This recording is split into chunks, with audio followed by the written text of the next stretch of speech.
បាទសូមជម្រាបសួរពុកម៉ែបងប្អូនសាជាថ្មីម្ដងទៀតផងដែរនៅក្នុងថ្ងៃនេះខ្ញុំបាទសូមជូនព័ត៌មានតេតិនទៅនឹងខ្មែរក្រោមសោកស្ដាយនឹងលោកបណ្ឌិតកែមលីដែលមិនបានបញ្ចប់យុទ្ធនាការ100រាត្រីបាទនេះគឺជាការសោកស្ដាយមួយរបស់បងប្អូនប្រជាពលរដ្ឋខ្មែរក្រោមដែលបាននិយាយថាគាត់សោកស្ដាយមែនទែនដែលលោកបណ្ឌិតកែមលីមិនអាចបញ្ចប់យុទ្ធនាការរបស់លោកដែលមានចំណងជើងថា100រាត្រីនោះលោកបានចុះត្រឹមតែចំនួនខេត្តមួយចំនួនប៉ុណ្ណោះមិនទាន់បានបញ្ចប់នៃផែនការរបស់គាត់ឡើយ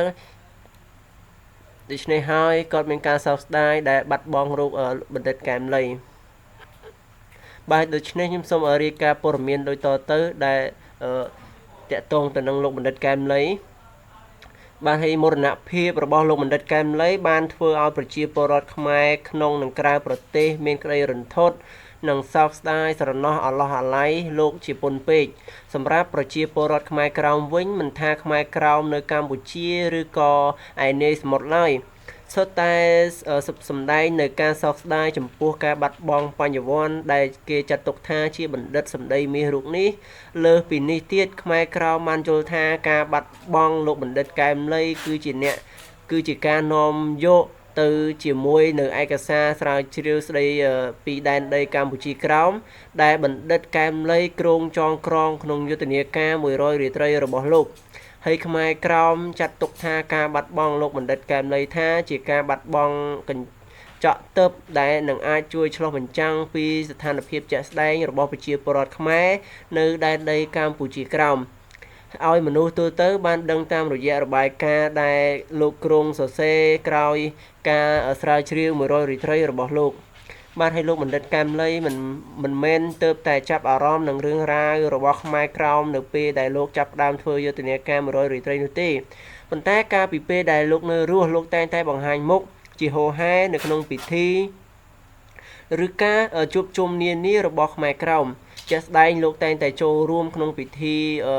រំលឹកខួបបាត់បង់ទឹកដីកម្ពុជាក្រោមនៅថ្ងៃទី4មិថុនាដែលខ្មែរក្រោមបានរៀបចំឡើងជារៀងរាល់ឆ្នាំហើយកាលពីថ្ងៃទី4ខែមិថុនាឆ្នាំ2016នៅពេលដែលខ្មែរក្រោមបានរៀបចំពិធីរំលឹកខួបបាត់បង់ទឹកដីនេះនៅក្នុងបរិវេណវត្តពោធិយារាមហៅវត្តចាស់លោកបណ្ឌិតកែមលីក៏បានចូលរួមក្នុងពិធីនោះជាមួយនឹងភរិយារបស់លោកដែរហើយវត្តពោធិយារាមហៅវត្តចាស់ដដែលនេះហើយដែលសពលោកបណ្ឌិតកែមលីត្រូវបានប្រជាពលរដ្ឋយកទៅតម្កល់នៅក្នុងពេលដែលលោកត្រូវបានឃាតករបាញ់សម្លាប់កាលពីថ្ងៃទី10ពលគឺជាង1ខែក្រោយពីទៅចូលរួមពិធីរំលឹកខួបបាត់បង់ទឹកដីកម្ពុជាក្រោមនៅទីនោះបាទហើយក្រៅពីនោះនៅពេលដែលព្រះសង្ឃប្រជាពលរដ្ឋនិងយុវជនបានធ្វើបាតកម្មទាមទារឲ្យរដ្ឋាភិបាលវៀតណាមសុំទោសខ្មែរបន្ទាប់ពីអ្នកនាំពាក្យស្ថានទូតវៀតណាមប្រចាំកម្ពុជាលោកត្រឹងវ៉ាងថុង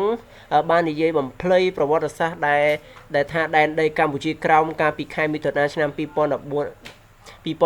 នោះគេសង្កេតឃើញថាលោកបណ្ឌិតកែមលីក៏បានចូលរួមគាំទ្រនិងឃ្លាំមើលសកម្មភាពរបស់ក្រុមបាតកោជាហូហែដែរហើយលើពីនេះលោកក៏បានចូលរួមនៅក្នុងវេទិកាពិភាក្សានានាដែលខ្មែរក្រោមរៀបចំឡើងបាទហើយនាយកប្រតិបត្តិនៃសហគមន៍ខ្មែរកម្ពុជាក្រោមដើម្បីសិទ្ធិមនុស្សនិងអភិវឌ្ឍលោកសឿនយើង បានមានប្រសាសន៍ថាសមាគមលោកធ្លាប់អញ្ជើញលោកបណ្ឌិតកែមលីឲ្យចូលរួមក្នុងវេទិកាចំនួន2ដងកាលពីឆ្នាំ2015ដើម្បីឲ្យលោកបណ្ឌិតកែមលីផ្ដល់ជាយោបល់ទាក់ទងទៅនឹងការអភិវឌ្ឍយុវជនខ្មែរក្រោមនិងបញ្ហាផ្សេងៗដែលខ្មែរក្រោមនៅកម្ពុជាជួបប្រទះបាទលោកសឿនយឿនក៏បានបញ្ជាក់ថាខ្មែរក្រោមចូលចិត្តអញ្ជើញលោកបណ្ឌិតកែមលីចូលរួមក្នុងវេទិកានានាដោយសារតែលោកបណ្ឌិតកែមលីសម្ដីមាសរូបនេះចូលចិត្តប្រើភាសាសាមញ្ញធ្វើឲ្យអ្នកស្ដាប់ស្រួលយល់ជាពិសេសលោកតែងតែវែកញែកបង្ហាញនៅឫសគល់នៃបញ្ហារួចផ្ដល់នៅដំណោះស្រាយចំពោះបញ្ហាទាំងនោះបាទហើយបើយើងនិយាយពីបងកែមលីគឺថា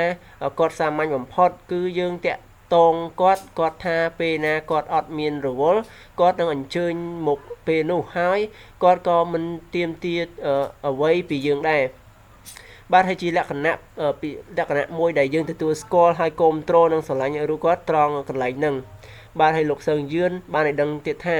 ចំពោះពិធីធំវិញលោកបណ្ឌិតកែមលីមិនបាច់ឲ្យខ្មែរក្រមអញ្ជើញឡើយគឺលោកតែងតែចូលរួមដោយខ្លួនឯងនិងចិត្តឯងតែម្ដងបាទហើយការចូលរួមរបស់គាត់ក្នុងកម្មវិធីធំយើងមិនបានអញ្ជើញគាត់ផ្ទាល់ទេយើងគ្រាន់តែប្រកាសអញ្ជើញជាសាធារណៈនៅពេលដែលគាត់បានឮគាត់ចូលរួមក្នុងកម្មវិធីរបស់យើង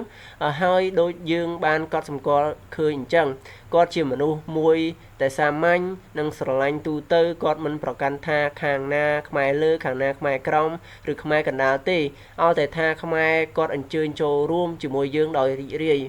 បាទហើយនៅពេលដែលចាំបាច់បាទសូមអធិស្ឋានគេនៅចាំបានថានៅពេលលោកបណ្ឌិតកែមលីបានទៅចូលរួមពិធីរំលឹកខួបបាត់បង់ទឹកដីកម្ពុជាក្រោមនៅវត្តចាស់កាលពីថ្ងៃទី4មិថុនាលោកបានចំណាយពេលវេលាមើលព្រះឆាយាល័ក្ខណ៍និងរូបថតព្រះវិសាមណៈនិងវីរៈបរោះខ្មែរក្រោមដែលគេរៀបចំដាក់តាំងនៅក្នុងពិធីនោះនិងទីតាំងវត្តដដែលនោះហើយដែលជាង1ខែក្រោយមករូបថតរបស់លោកបណ្ឌិតកែមលីត្រូវបានប្រជាពលរដ្ឋយកទៅដាក់តាំងចាត់ទុកជាវីរៈបរោះរបស់ពួកគេវិញម្ដងបាទហើយការពីគាត់នៅរស់លោកបណ្ឌិតកែមលីធ្លាប់ឲ្យដឹងថាក្នុងយន្តនាការ100រាត្រីរបស់លោកក្រៅតែពីចំណាយពេលចុះស្រាវជ្រាវនៅតាមភូមិឃុំនានានៅក្នុងប្រទេសកម្ពុជាលោកក៏គ្រងចុះទៅកាន់ដែនដីកម្ពុជាក្រោមដើម្បីសិក្សាពីស្ថានភាពរបស់ខ្មែរក្រោមនៅទីនោះដែរលោកគ្រងនឹងទៅជួបយុវជននិងព្រះសង្ឃនិងប្រជាពលរដ្ឋខ្មែរក្រោមនិងពិនិត្យមើលទីតាំងប្រវត្តិសាស្ត្រវត្តអារាមនៅទីនោះរួចសរសេរចងក្រងជារបាយការណ៍ដើម្បីឲ្យផ្សព្វផ្សាយឲ្យប្រជាពលរដ្ឋទូទៅបានដឹងពីកម្ពុជាក្រោមទោះបីជាយ៉ាងណាក្តីស្រមៃរបស់លោកត្រូវរលាយសាបសូន្យដោយសារមានជនកំណាចមកផ្ដាច់ផ្ដាល់ជីវិតលោកបាទហើយនាយកប្រតិបត្តិនៃសហគមន៍ខ្មែរកម្ពុជាក្រោមដើម្បីសិទ្ធិមនុស្សនិងអភិវឌ្ឍលោកសើយឿងក៏បានសម្ដែងនៅការសោកស្ដាយដែលលោកកែមលីមិនបានសម្រេចបំណងចុះទៅដែនដីកម្ពុជាក្រោមលោកថាមរណភាពលោកបណ្ឌិតកែមលីបាននាំយកទៅជាមួយនឹងលោកនៅឯកសារស្រាវជ្រាវដ៏មានសារៈសំខាន់ដែលបណ្ឌិតរូបនេះចង់លាតត្រដាងឲ្យមនុស្សទូទៅយល់ដឹងបន្ថែមពីកម្ពុជាក្រោមបាទហើយចំណែកប្រធានសមាគមព្រះសង្ឃខ្មែរកម្ពុជាក្រោមប្រដេជគុណថាច់ហាសំអាងព្រះអង្គមានថេរដីកាថាព្រះអង្គក៏មានអនុស្សាវរីយ៍ជាច្រើនជាមួយលោកបណ្ឌិតកែមលីព្រះដេចគុណរំលឹកថា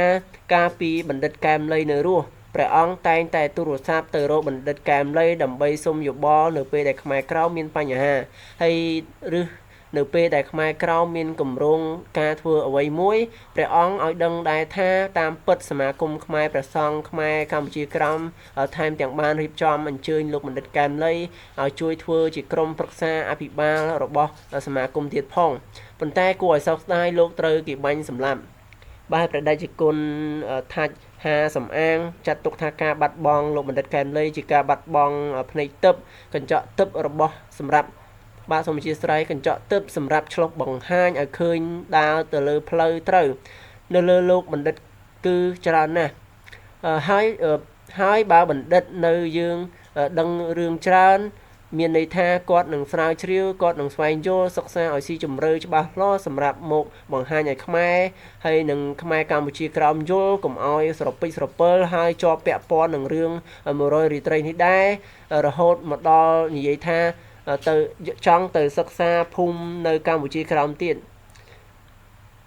អាត្មាថាអានឹងហើយជាបញ្ហាដែលគ្រោះថ្នាក់សម្រាប់គាត់